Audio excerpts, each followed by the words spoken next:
Hello everybody, this is a Lamley preview. I've got Hot Wheels Car Culture Canyon Warriors, the third mix of car culture. After Spettacolari and Speed Machines in 2023, Canyon Warriors is the theme. You can see it behind the cars on the blister. These are obviously cars that are considered fun to drive. And if you're going to take out a car that's fun to drive, if you've got a canyon road to drive it on, you do it. I do. So that's where I'm filming this. Let's do Canyon Warriors from a canyon road. I'll have to pause here and there while I do this because there are cars driving through because it is a canyon road. It is very early in the morning that I'm filming this in order to get some shade because it is super hot. But let's get right to it. Let's showcase this fantastic set. Let's start, and some of these might fall down as I go. Let's start with the 73 Volvo 142 GL. This is the third version, right? Second release, really, because we had the chase of the first release. I'll show you the back. Here it is. Mattel sent these, by the way. There's the 5 cars. Here is that once it shows up in stores, which will be, I assume, shortly once Mattel is sending these to me. Should be pretty soon. I don't have the chase, by the way, but we're just going to go with these 5 cars, and I do have a... Well, we'll get to it.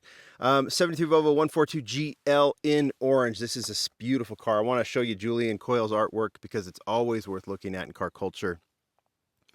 These theme sets, the art changes as well. Few things that are different about this one. Obviously, the bright color. Well, we had the, what was it? The teal color for the first one, and then we had the chase in black, but it had the more, what some people, I don't know, the larger rims, more modern rims. This one goes with more of a classic Trans Am style. Rim on this one makes it really look like what you would call a road warrior, right? Something that's going to be flying through a canyon. I've never driven this car. I don't know what. I mean, obviously, clearly, I would assume that it's got quite a reputation as a fun car to drive. So I think that's pretty cool. I love the orange color on this one. This is a casting that's going to be super popular as we go.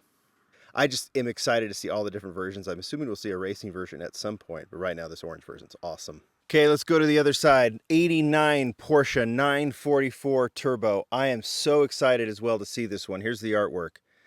To see this one in premium, move into car culture. This is obviously the 944 that debuted in basic. Saw a couple of straight up colors on this one, good colors, and then it kind of oh yeah, I think we've had a couple of racing versions. But this is a casting I think is meant for premium, and it looks fantastic in this color. They've gone with the mag wheels to go, I think, as close as they can to the 944 wheels. That are those considered Fuchs as well? Fuchs, on the actual 944. I'm trying to remember if that's the case or not. But this one looks fantastic. I do like, occasionally what Hot Wheels will do with car culture is release these mixes in what you'll call plain colors. I always use the word plain. Don't mean to use the word plain in the sense of them looking kind of boring. I like the fact that these look like cars that you would have in your garage that you take out and drive, and this 944 definitely fits that. Let's stay right there on this side and go to the 87 Ford Sierra Cosworth. Another great artwork. So this one obviously also moves to premium, started in basic. Love that it's going to premium. There's, 3 cars, right? The 944, the Mercedes-Benz we'll get to also went to premium from basic. And then this one, the Sierra Cosworth. I'm so happy to see some of these go into premium because you can just do so much fun things with the real riders. And the fact that they get the complete treatment. And this one looks so good. We'll see racing versions of this, obviously. But this one in this straight up, I could call it out of the garage as opposed to stock or factory or something like that. Just out of the garage with these rims. Looks like just a fantastic driving machine, and I just love the details on the back. Love how those stripes are continued into the back.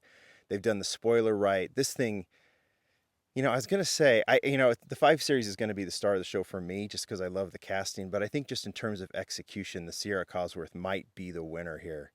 It is fantastic, and I just love this thing in the collection. And that leaves 2. Just some beautiful European cars. Let's see, early 2000. When was the Mercedes-Benz 500e out? That was in the 90s, wasn't it? I think it was in the 90s. But these two are the stars of the show. I mean, in terms of like my excitement for a casting, like I said, maybe the Sierra Cosworth has come back and surprised me a little bit. But the BMW M5 and the Mercedes-Benz 500e are just quite the pair, quite the duo. Let's go with the Mercedes right now. Now, obviously, like I said, this is the Chase. Here's the artwork. This is not the Chase. There is a Chase version of this one in black, obviously, because it is car culture. It is black. It has the gray bottom half as well. So if you look at it, I think they went with black rims and they went with the black body. If you look at the Chase, you can get the gray highlights as well. I actually had this Chase when I previewed models for the Hot Wheels convention. So I've got this turntable shot that I'm putting on here, so you can see what it looks like. I think the artwork's exactly the same, only the car is black. But let's get on with this version, the standard version in, I guess you could call it silver, you could call it gray. It's got a two-tone look to it, which also looks so cool. And I'm so happy this casting has gone premium. Walking over here, sorry, I moved it away, next to what I've been filming. This is, I hope, is next that it goes premium, because I just love this family of Mercedes. It's forming 190E. Well, I mean, I could just list them on and on and on. I won't do that, but such a cool casting. Love the two-tone color on it. Love the fact that it's dark gray over silver. 5-spoke rims look really good here. Hopefully they're going to be do more 90s era rims to kind of, well, they have been doing some stuff like that, mixing in nicely. You know, the basic versions of this were really well done too, because it was just straight up colors and they had the front and rear detailing. And with that grille, I mean, this is, I don't know, is this the golden age of Mercedes? I think it might be, just this era of car. It's just so fantastic, and I just love how they did this one. What does it say here? W124 on the back license plate as well. I just think that thing is super, super cool. And lastly, so happy to see the 2001 BMW M5 in just, again, out of the garage, driving on the road colors. I like the BMW racing version from the first version of this casting. There's the artwork. But it just left you wanting an M5 that you'd see on the road, an M5 you'd have in your garage, an M5 you'd take on a Utah Canyon road, and I would just do that right there. Shoo.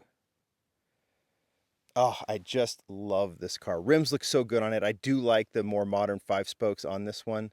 I mean, obviously there'd be more era appropriate, kind of lower or higher profile tires on the actual stock version of this car, but I do like the modern look of this one.